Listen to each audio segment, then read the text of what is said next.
Welcome to the Shreveport Connection with Tommy. This video is on your raw results from the 9th of March 2020, as well as your WWE Main Event result spoilers. Finally getting one done on time this week. Birthdays for March 8th, Chad Gable, who was born 1986. March 9th birthday, you got Melina, she was born 1979.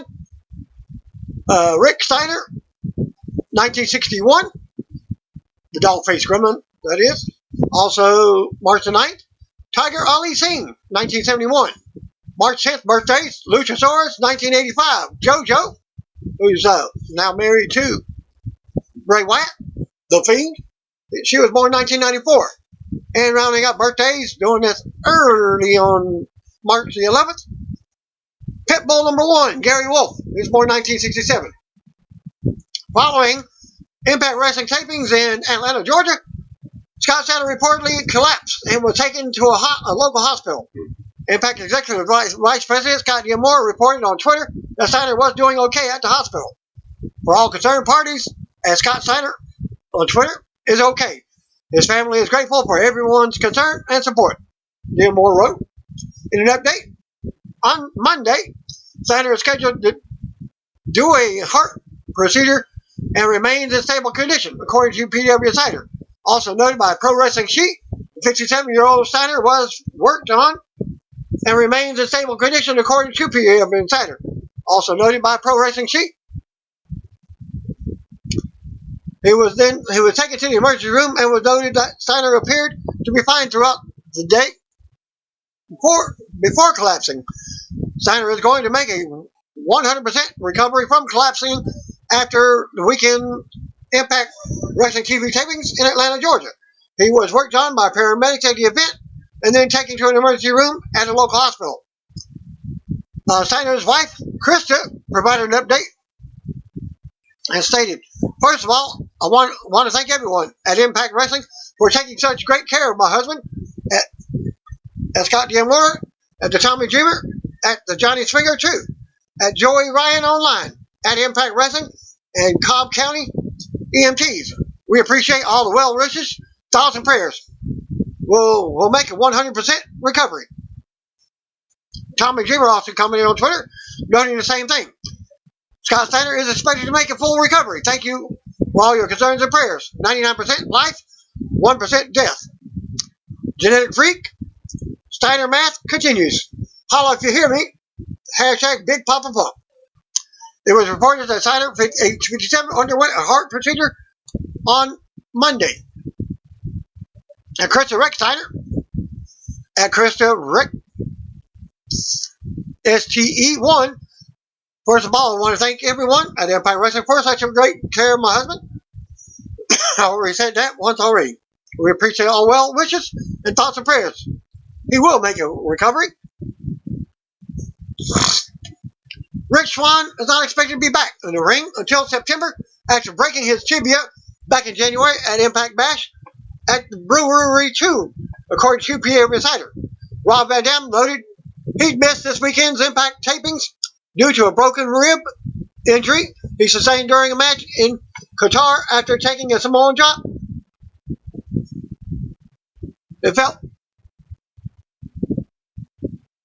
I'll post a video later on in a minute or two, as he posted a link. There was a link to the video. And finally, Wrestling Inc. was in attendance for the face-to-face wrestling Down event in Barbados, where Brian Cage appeared. Also noted Cage tore his biceps and underwent surgery in late January. Cage cut a promo initially saying that he couldn't wrestle and wasn't sure he'd be returning to the ring. He was then told that he had to fight and beat up an individual using his good arm and kicks while also breaking the top ring rope in the process. Here you go. At this link, Real RVD, I'm off this week with a broken rib, dude. And Ben Cleghorn comments at the Real RVD, "Anyway, I can meet you this weekend. I'll buy you your wife at Katie Forbes a drink at the at the after party.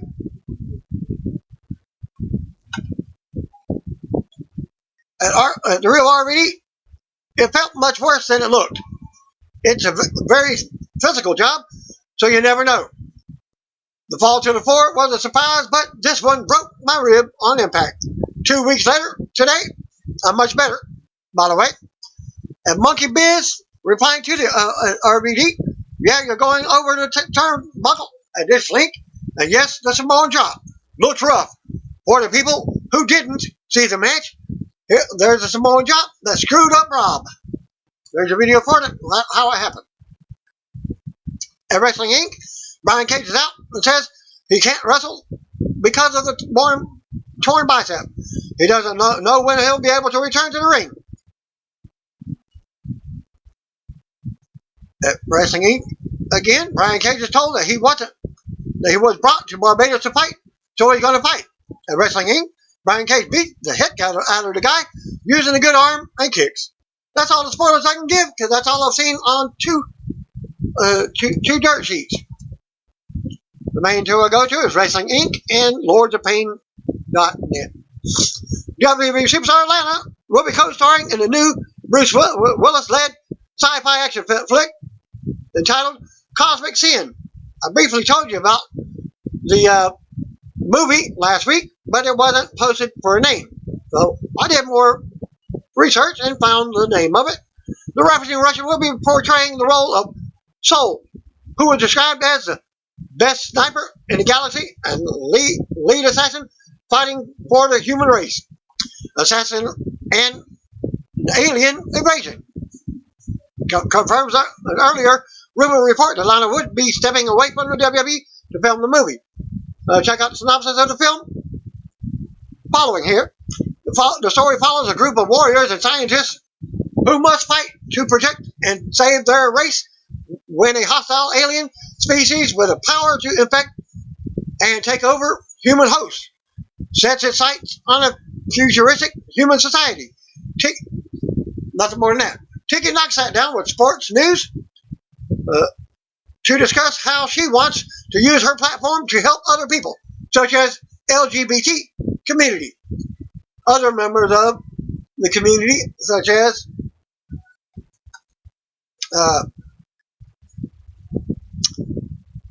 I can't think of your name right now. Had it on the tip of my tongue.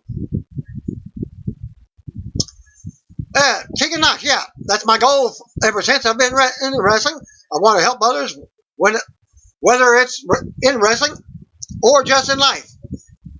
But now that I am such an incredible platform with WWE, I want to help people, especially with people with mental health issues.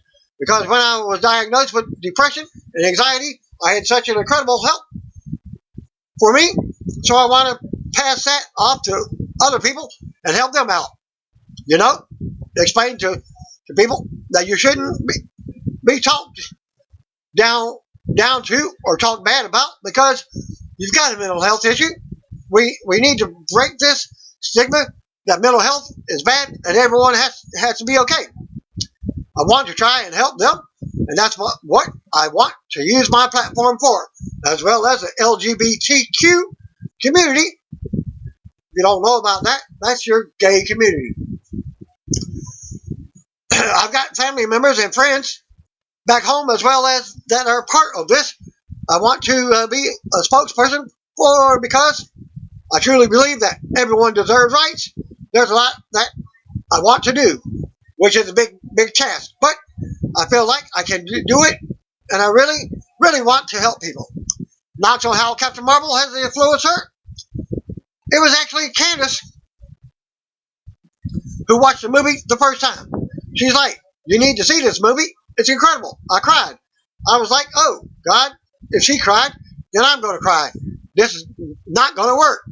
So I went and saw it, and it was just more so than everyone was telling her that she couldn't do something or she didn't deserve to be in the Air Force. They just told her that she didn't deserve to do anything, and every time they kept saying that, she kept getting back up. Me and Candace, we were talking about it and how much related to that there are independents when we were doing intergender wrestling, and they were saying, you shouldn't be doing this. You can't do that. It just resonated with people telling me that I should quit now after the second knee surgery, and that I can't be doing wrestling anymore. The strength that she has to overpower that, it just spoke to me on a whole new level. And it was just a great movie, too. But yeah, it was just the fact that she overcame so much and people were telling her to quit. She just didn't. So that's why it stuck out to me, such a special thing to me, and then getting to study the actress Brie Larson. She also became such a big inspiration to myself, as well as the character Captain Marvel, because she's such an advocate for all these different things that it's inspiring to watch. It's something that I would like to do with my platform. Now that I've gone through some of the stuff, I would like to be able to help like she's helped, thanks to sportingnews.com for the news. In January, former WCW star Van Hammer, real name Mark Hildreth, was arrested and charged with felony hit and run with failure to stop in a crash involving others and serious bodily injuries.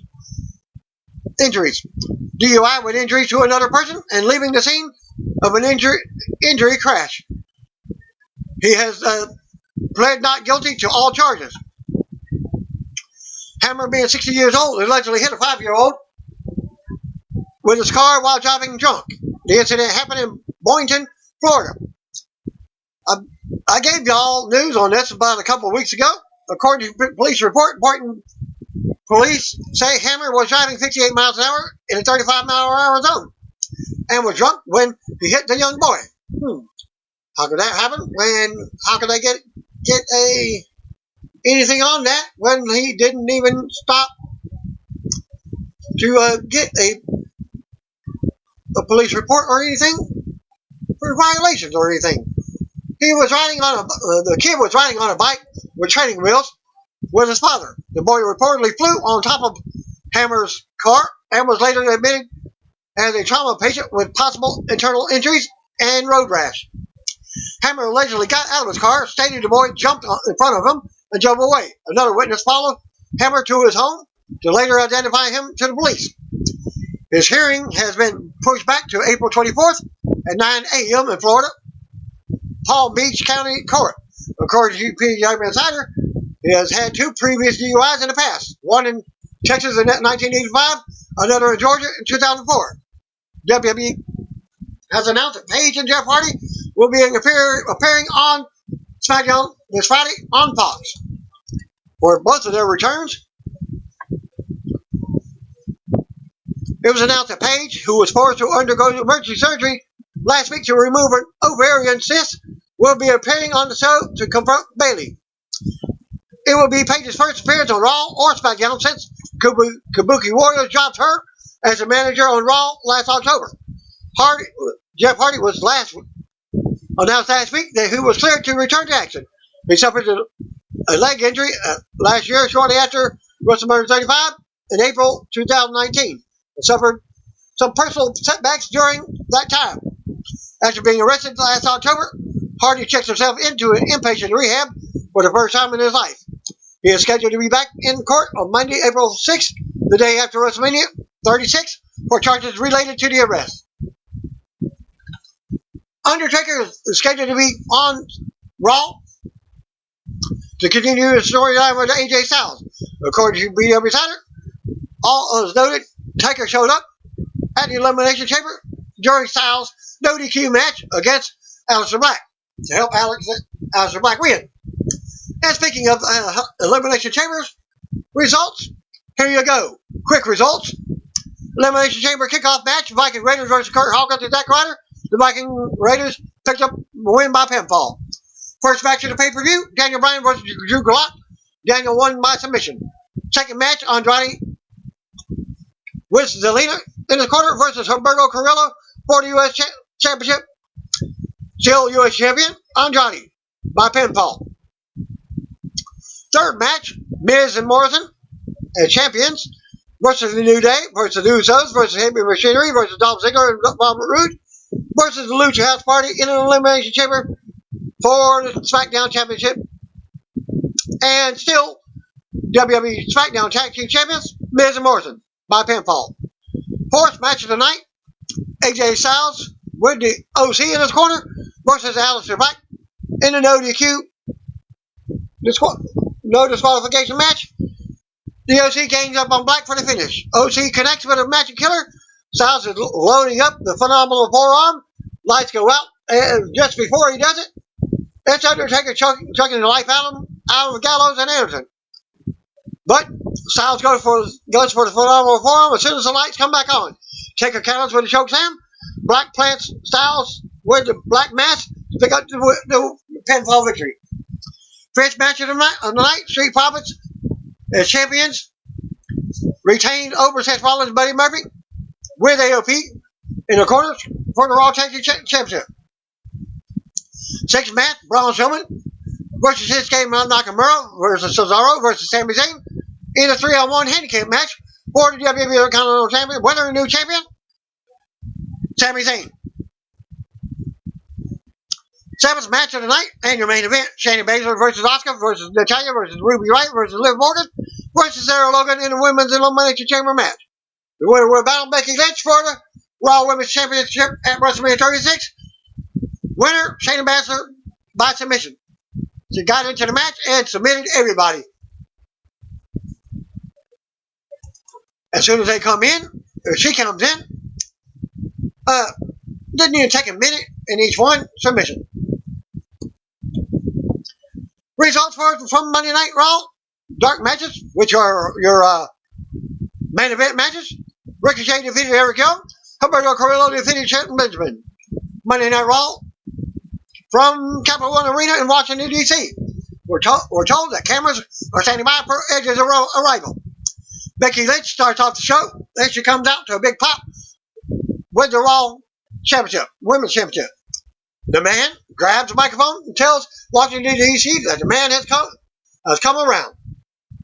She tells everyone she's not here to joke around because her opponent is Shayna Baszler. She motions to the Titantron to show a clip from last night's pay-per-view match for the number one contender. Get a recap of the elimination chamber that Baszler won. Fans start chanting for Becky. She mentions that Baszler managed to easily beat someone it took Lynch her entire career to beat. She names off a few accolades of Baszler's, then calls her a black hole of charisma. Becky says she might be a B word, but she's the B word that runs the division.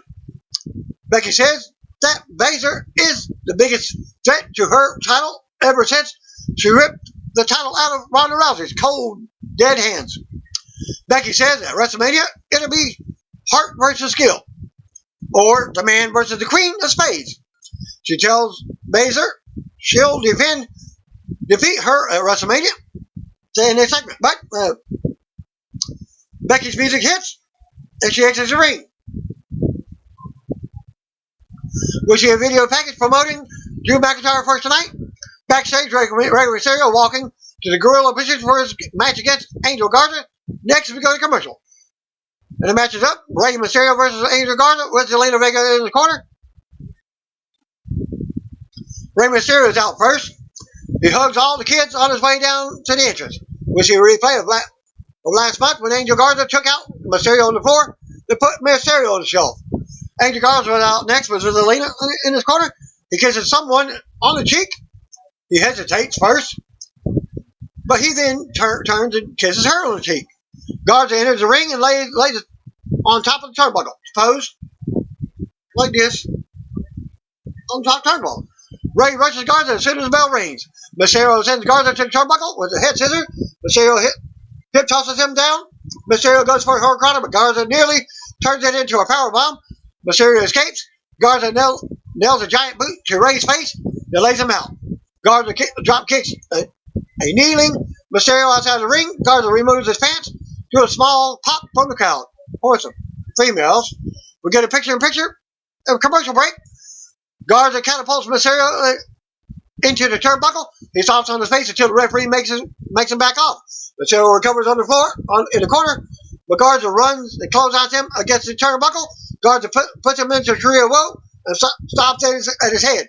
He drags him over and goes for the pin, only gets a 2 count. Garza applies a headlock. Mysterio fights back, but Garza launches him into the air and knees him in the chest. Rey is racked on the ropes as Garza calls for the 619 himself. He runs off the ropes, but Mysterio recovers and lays him out. Garza is on the outside. Rey runs in, slides off the apron, and hits a frog splash. It's a baseball slide, front face into the frog splash, charges Garza into the rope. Mysterio is in the ring by hitting a seated senton. Mysterio with a pin, but only gets a 2 count. Both men get back to their feet. Mysterio jumps off the middle rope, but Garza catches him. Garza hits springboard reverse suplex and goes for a pin. Mysterio kicks out too. Garza picks up the Mysterio, but he hits a good enzuigiri that sends Garza into the ropes. Mysterio goes for the 619, but Garza moves out of the way. Garza lays out Mysterio. Garza puts Mysterio onto the top turnbuckle. The trade punches. Mysterio gets the upper hand. He launches off, but Garza stops him. Mysterio counters and sends Garza against the ropes again. This time, nailing the 619. Mysterio hits the dropping, the dime, and gets a pinfall. Winner of the match, Rey Mysterio. Garza recovers in the ring slowly as Mysterio heads up the ramp. We see Kevin Owens entering the arena. He's stopped by Seth Rollins and a stable. He's walking into the arena with a suitcase, rolling suitcase, of course. Rollins is eating popcorn, one green-colored popcorn bag. He tells Owens it's really good to see him and offers him some popcorn. Owens says he's good, then tosses his suitcase at him, and it goes in for an attack. Numbers gets too much for Chuck. Too much so, and they send him into several different metal structures. Nothing more than cases they tote stuff in. Rollins watches Owens wither in pain while he enjoys his popcorn. While the AOP and Buddy Murphy is laying him out. Then we get an advertisement for Stone Cold Steve Austin's return to Raw on 3/1/16 day. 3/16 day. They show us Rhea Ripley talking about WrestleMania. She brings up how everyone has always compared her to Charlotte. She talks about how she changed her look and attire to differentiate herself. She says she's going to beat the best at WrestleMania. Charlotte's music out hits, and out she comes to some pyro. She's introduced as the winner of the women's 2020 Royal Rumble match. Charlotte does a little spin in the ring and points to the WrestleMania sign as fans do the woo chants. She asks everyone about Rhea's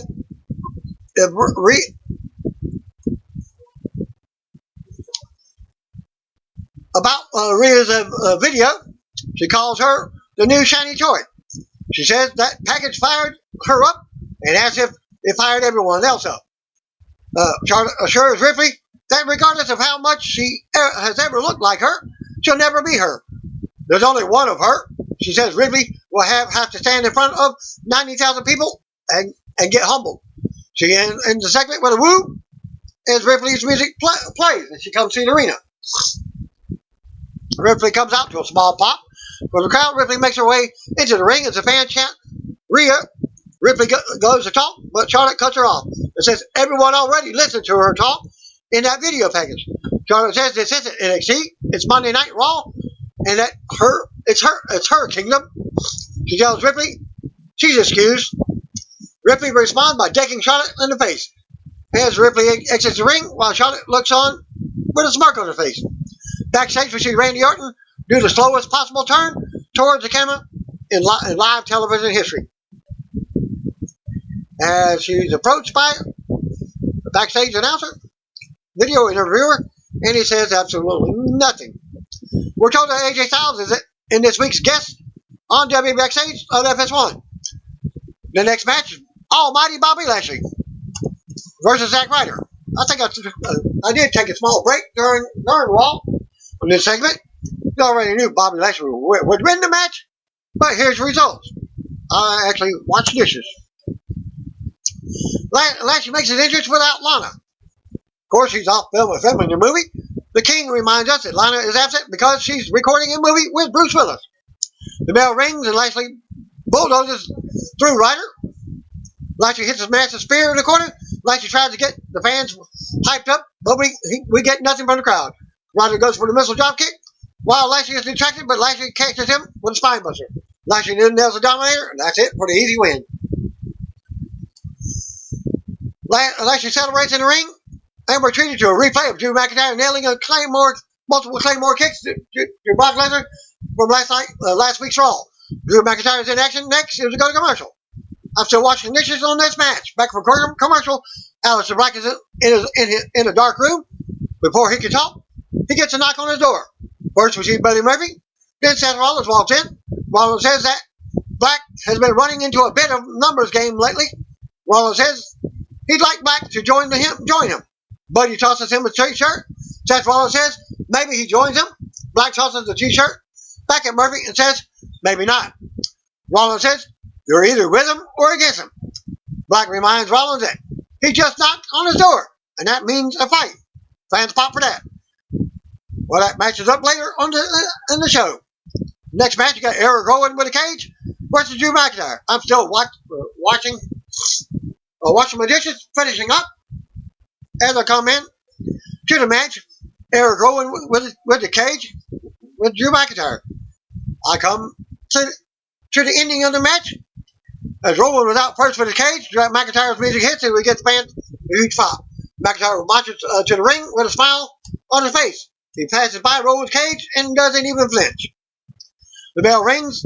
As last week it was revealed, that is none other than Mechanical Spider. Tarantula. Bell rings and Rowan charges, but Drew gets his boot up. Rowan goes for down a claw, but Drew slips out and clotheslines Rowan over the top rope. Outside the ring, McIntyre flips Rowan onto the floor. McIntyre sits on the apron for a bit, getting a rest. He spots Rowan's cage. He grabs it. This is where I walk in. He plants it on the floor. Then flattens it with the steel steps. Rowan attacks from behind, but McIntyre hits a glass called kiss and tosses Rowan back in the ring. Drew then nails a future shock DDT, counts down from the 3, and nails a Claymore kick. That's the fans count for 3-1, just like in the Royal Rumble. Or Elimination Chamber. 3, 2, 1, and Claymore kick for the pin in the win. Drew flips out of the ring. He waits by the cage. He pretends to kick dirt on it. He's on the stage. He points to the WrestleMania sign to a small pop from the crowd. Once again, we see Orton backstage. They air a video package of last week's segment between Orton and Beth Phoenix, where he nailed the RKO on her. Next match, Kabuki Warriors versus Natalia and a new partner, Liv Morgan. Kabuki Warriors make their way to the ring with the women's tag team titles. We go to commercial. Back from the break, Kabuki Warriors are dancing to their music. They cut a promo without subtitles while laughing hysterically. Of course, they're talking in Japanese. Kairi Sane asks Asuka how her wrist is doing. It shaped up this week, but at the Elimination Chamber, it was nothing. She pretended to cry as she tells Sane it's okay. She then gets angry and says she wants to beat someone. Natalia's music comes out. She comes up the ramp. Then Liv Morgan's music hits. They head down the ring together. Natalia stops to talk to a kid in the audience. Morgan and Natalia pose together on the apron. She didn't talk to him. She put her little cat ears on the kid's little girl's head. Starting out is Liv Morgan and Kairi Sane. Morgan quickly rolls out Sane, but only gets 1 count. Sane hits a head scissors, goes to capitalize, but Morgan knocks her down and then hits a drop kick on her back. She goes for another pin, but still only gets 1 count. Tag to Natalia. Natalia takes down Sane and goes for a pin. She once again only gets 1 count. Sane recovers and gets ropes, but Ruby Riott makes her way down to the ring. Stands at ringside. We got another commercial break. We got picture-in-picture video of the action. Natalia tries to apply the sharpshooter, but Shane slides outside the ring.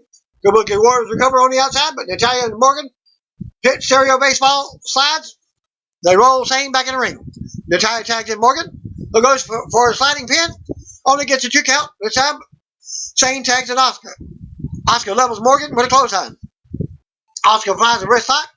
She toys with Morgan by kicking her nonchalantly on the mat. Asuka applies multiple chokeholds with her foot while the referee tells her to break it up. Morgan starts fighting back. She knocks Shane off the apron, then takes down Asuka. Morgan makes the tag to Natalia. Asuka attacks Natalia's injured shoulder. Asuka tagged in Shane, and he double teamed Natalia's arm. Shane tags at Asuka as they continue the double team on the arm. Shane is now tagged in, and once again they attack their arm. Shane pins Natalia by stepping on her, but Natalia kicks out at 2. Shane tags in Asuka, and he double team her again. Shane hits a missile drop kick to Natalia's chin. Asuka goes for a cocky pin and only gets a 2 count. Asuka applies the arm bar to her arm. Natalia tries to fight back, but Asuka tightens the hold. Sarah Logan now makes her way down to the ring. Both former Riot Squad members watch the match from the floor. Logan and Riot start battling on the outside. Morgan jumps off the turnbuckles and takes them both out, leaving Natalia alone to face the Kabuki Warriors. Natalia thinks she has the upper hand, but Shane tags in Asuka when she's not looking. Natalia locks in the sharpshooter on Shane, but Asuka nails from behind, and she pins Natalia for the win. Winner of the match, Kabuki Warriors. We get another shot of Morgan, Logan, and Wright recovering on the outside. We got another reminder that the cameras are watching parking lot for Edge's Royal Rival. The OC come out to AJ Styles music. They're introduced as the best tag team in the world. And a phenomenal AJ Styles. The Styles has a microphone. Reminds everyone that he had Black beat until the Undertaker had shown up. We'll see a video package of Taker's return. Styles says that he remembers Taker losing at WrestleMania 3 years ago to Roman Reigns, and that Taker was ending his career. He says he believes that Taker really should have retired after his streak ended by Brock Lesnar. Styles says whatever reason he has to return will cost him, because he wants him at WrestleMania will get a very small pop from the crowd. He says a few years ago he would be scared to call Taker out, but today he doesn't see a phenom. All he sees is an old man named Mark Calloway, Undertaker's real name. Styles says that the only reason Taker keeps coming back is because his wife is to blame. He name drops Michelle McCool. He says that she gets everything she wants because she's spoiled and conniving. AJ Styles blames McCool for what's about to happen and repeats that he's challenging Taker for a match at WrestleMania, and Taker is an old man. Fans boo, so Styles says those fans can boo all they want because the truth is they don't care about Taker at all. Styles says if Taker accepts the challenge, he'll be the final nail in the coffin. Backstage, Black is still in his dark room, waiting for his match against Seth Rollins. We see a video package of John Cena accepting a challenge from The Fiend for WrestleMania. Backstage, WWE attempt to get an interview out of Randy Orton, but he stays quiet. 24/7 championship. Of course, the old rules don't apply. And anyone can pin. But we get Riddick Moss versus Cedric Alexander. Bell rings and Riddick Moss lays into Alexander. Riddick tosses him out of the ring. Then rolls him back in the ring. Goes for the pin, but barely gets a 2 count.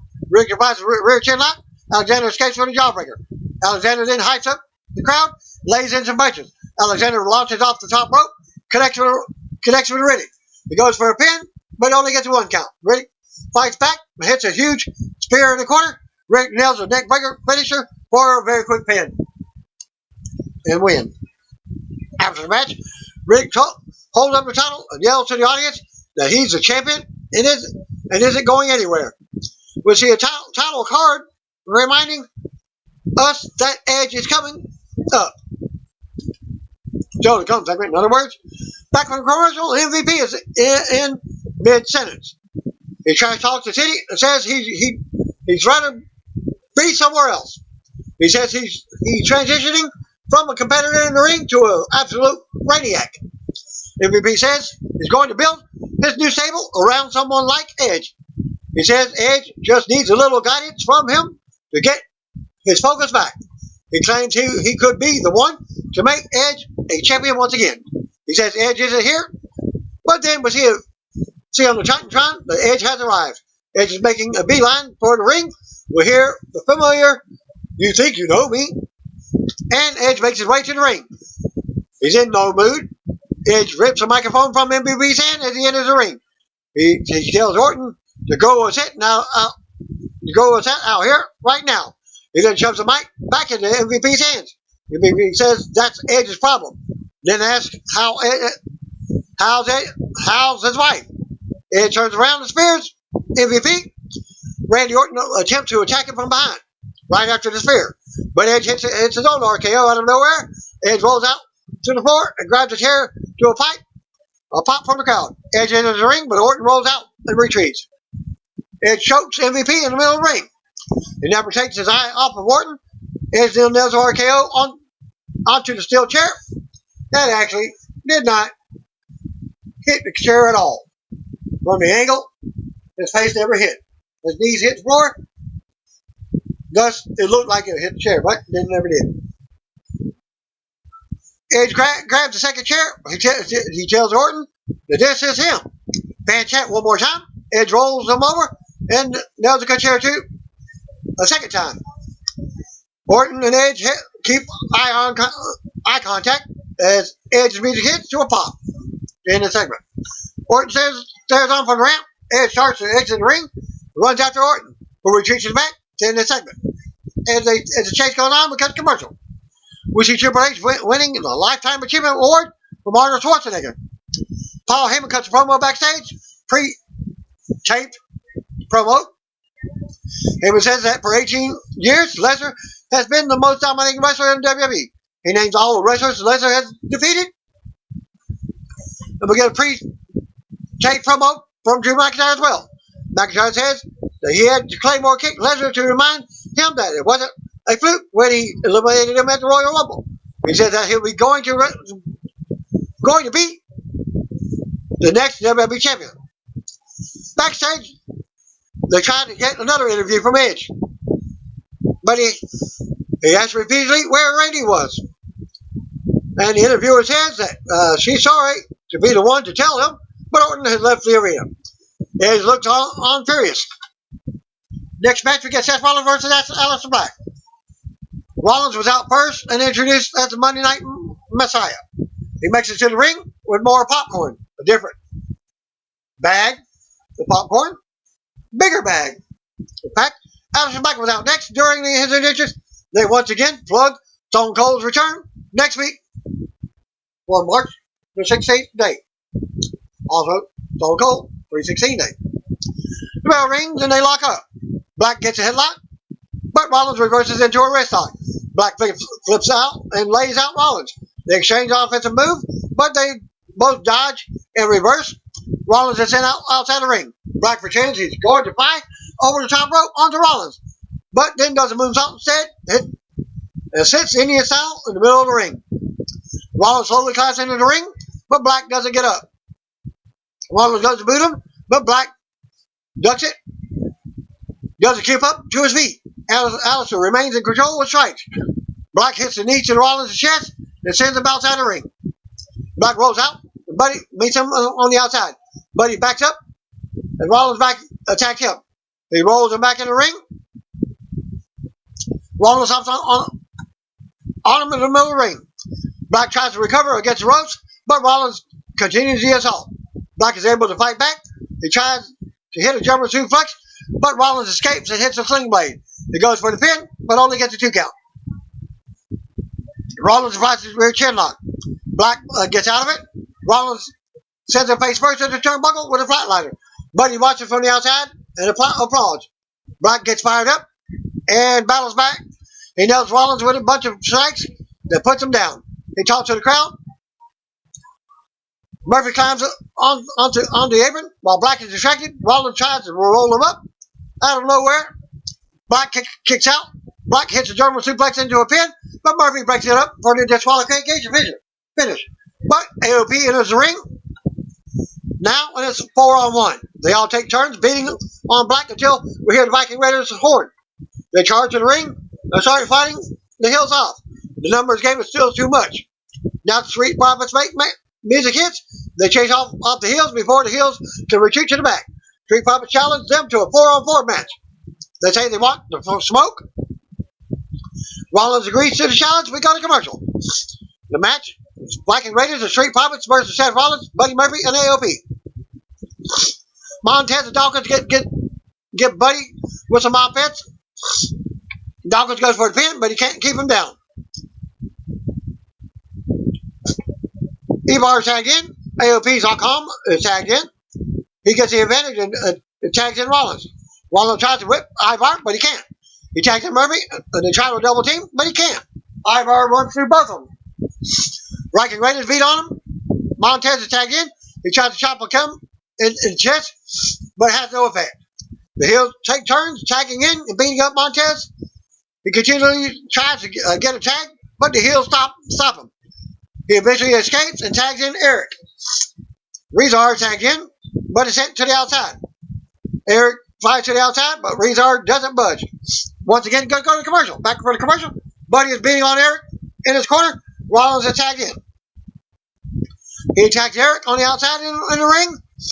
Outside of the ring, Rollins attempts to whip Eric, but he reverses and sends Rollins into the barricade. Eric rolls in to the ring and attempts to tag someone in, but Rollins got his foot. Eric gets extremely close, but Buddy enters the ring and knocks the whole babyface team off the apron. Rollins tags back in.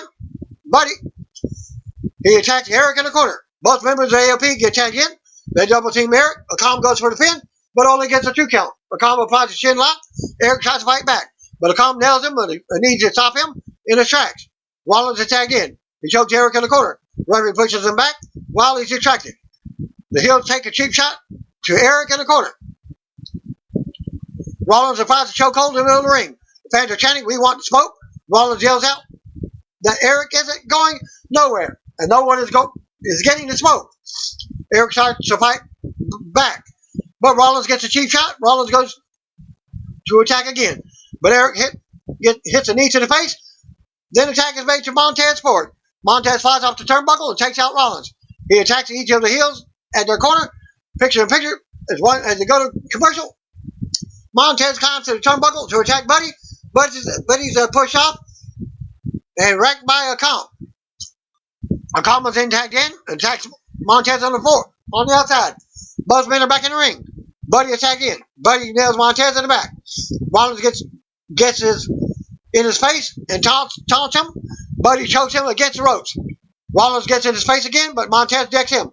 Buddy attacks him from behind, keeps control of the match. Rollins tagged in. Rollins keeps control on Montez. Montez tries to fight back, but Seth decks him. Rollins tags in Buddy. Montez tries to get the tag again, but Buddy stops him again. Montez gets a super kick out of nowhere. Montez tags in Ivar. Ivar runs through all the Hills. Tags in Eric.